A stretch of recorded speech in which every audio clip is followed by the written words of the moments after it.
Good evening. We begin tonight with an NBC Miami exclusive investigation. The first ever international airline hijacking in the United States took off from Miami and crashed in Cuba, killing 14 passengers. The hijackers were never prosecuted or found until tonight. Photojournalist Pedro Cancio and reporter Hank Tester tracked down the accused lead hijacker, who lives in the very same community as some crash survivors.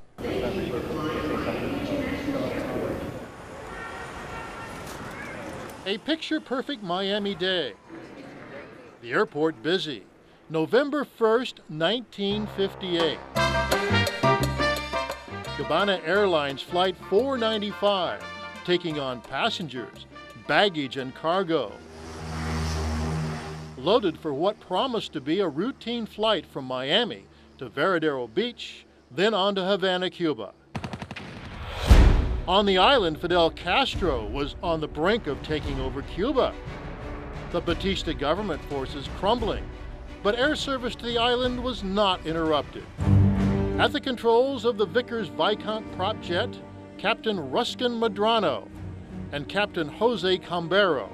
Onto the runway, winds from the southwest, an 80-degree day, the British-made airplane rolled down the runway and began a flight into history.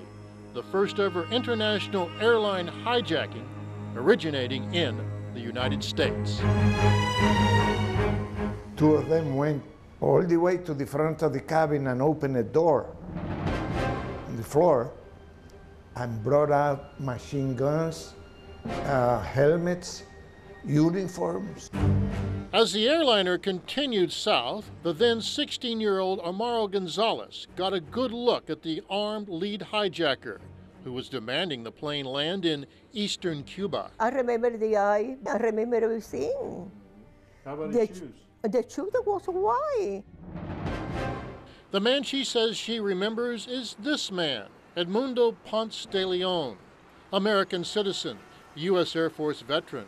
He's an old man now, living in Hialeah, identified at the time by U.S. officials as one of the hijackers.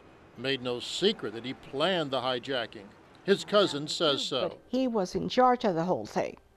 He told me he was in charge. That's the youngest, 2 years old, that's 4, and that's 5. Osiris Martinez, a naturalized U.S. citizen, identified Ponce de Leon from pictures after the crash. His wife, an American from Tennessee, home movies, his children born in the U.S., all were aboard the Cubana flight. We were flying for several hours, and then they couldn't, it became night, and they couldn't land. The alleged hijackers directed the cockpit crew to land the 4-engine turboprop on a short runway at the Preston Sugar Mill on the edge of Nipe Bay, Cuba. The airstrip 5 decades later.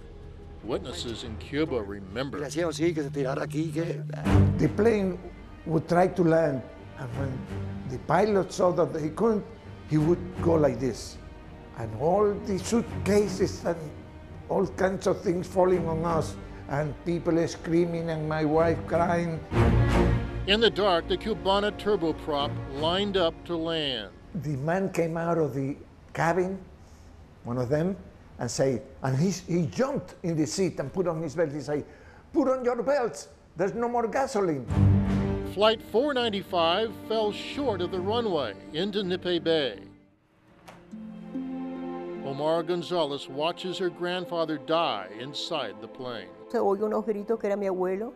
Llegué donde estaba él. I heard my grandfather scream. I reached him, hugged him. He was tied to his seatbelt and disappeared. Osiris Martinez cannot help his wife, his 3 children. Local fishermen pull Martinez out of the water, evacuated to Havana for medical care. I saw 3 of the rebels jump out of the plane. Wayne Smith, an officer with the U.S. Embassy, represented U.S. interest. He went to the crash site. 14 dead, including the flight crew. This was a matter of a few guys up in Florida saying they were members of the 26th of July and hijacking a plane. It was tragic. Edmundo Ponce de Leon disappeared into the last days of the Castro Revolution, married, and then, somehow, according to family members and documents, slipped into Miami in the early 90s, bragged about hijacking the Cubana airliner. And he was very proud of what he did. And despite FBI investigations, according to family members, no charges have ever been brought against Ponce de Leon. That lack of prosecution baffles former federal prosecutor Christopher Bruno. He says half a century later, there's still a case. It should go to a federal grand jury. The plane embarked from Miami. The hijackers engaged in the agreement on U.S. soil to hijack that plane. Any single overt act taken on U.S. soil to further that conspiracy would constitute the crime. I understand that you were on the plane. We find the alleged hijacker. He's ill, terminal cancer, we're told. Has always maintained he was only a tourist on the flight, but he wants no part of talk of a hijacking. We're asked to leave, but listen to his only words. That was 50 years ago, Luis. 53 years ago, to be exact. 14 men, women, and children died. No prosecution, no grand jury. The case of the first ever international hijacking from the U.S. still does not have closure. Hank Tester, NBC, Miami. Hank, thank you. Once again, survivors of the crash and Ponce de Leon's family identified him as a hijacker, but he's never been charged and maintains he was just another passenger. NBC Miami contacted the U.S. Attorney's Office, and Special Counsel Alicia Ovalle told us, "We are aware of the allegations and continue to review the matter to determine any appropriate action." Tomorrow night at 11 o'clock, Hank Tester will bring us part 2 of his report, The Demand for Justice. Plus, victims' family members describe 53 years of pain. Again, that is tomorrow night at 11.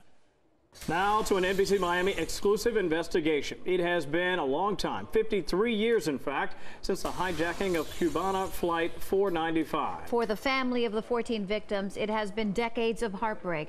And for the survivors, it's been a constant search for justice. You see, the hijackers have never been prosecuted, but one of the men accused lives right here in South Florida. Photojournalist Pedro Cancio and reporter Hank Tester bring you the plea for closure.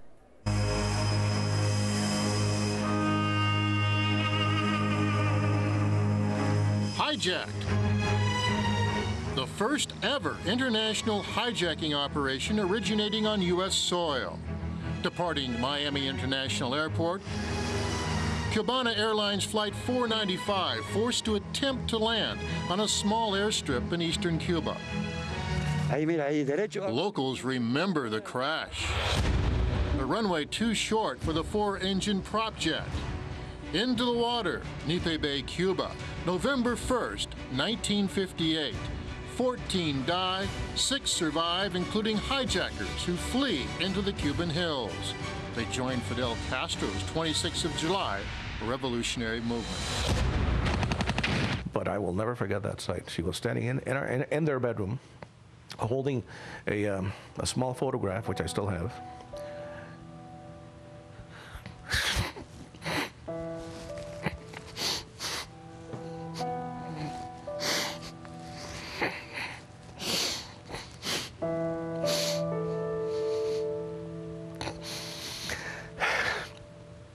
Just sobbing, just standing there sobbing. Mike Madrano was 5 when his father died. The last picture taken of my father in the cockpit, along with Combato, the co-pilot.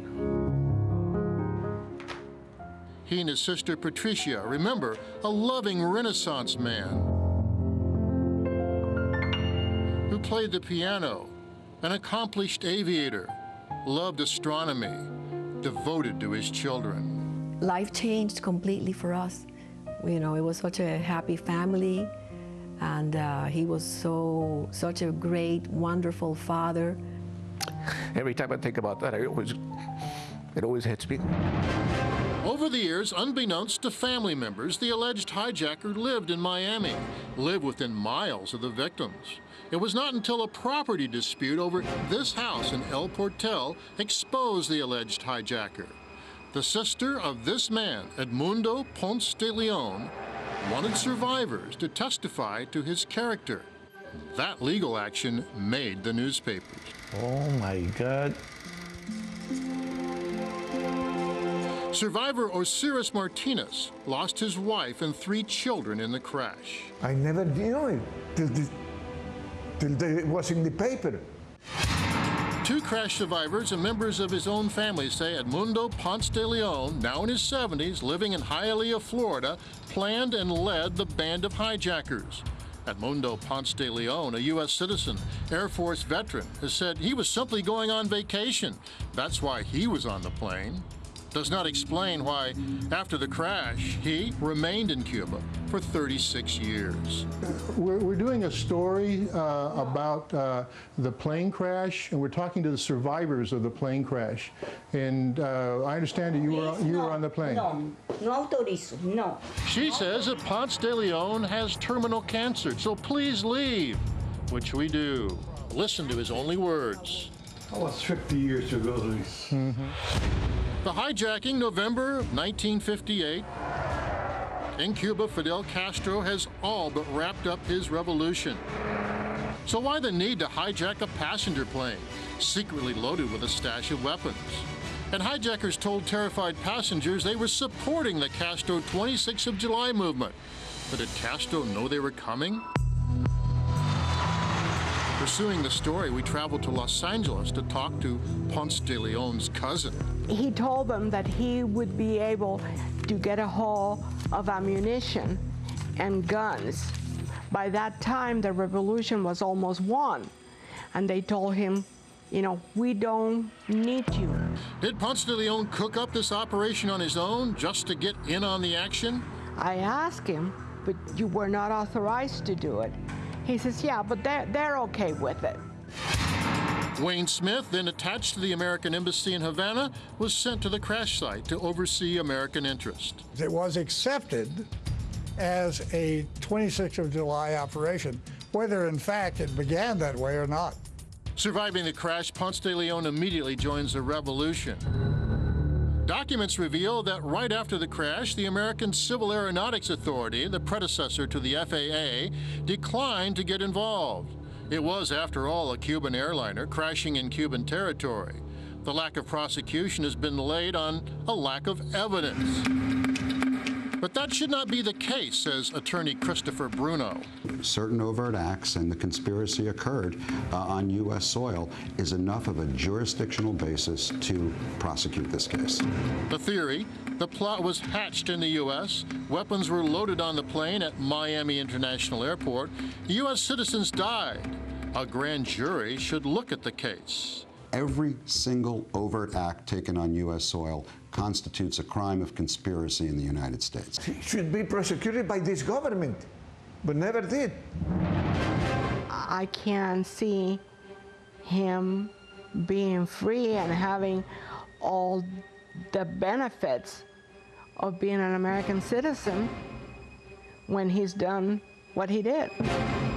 Bueno, yo quisiera que hicieran justicia. I want justice for the dead, for those babies, all those who lost their lives. Meanwhile, Edmundo Ponce de Leon does indeed walk the streets. Has for all these years.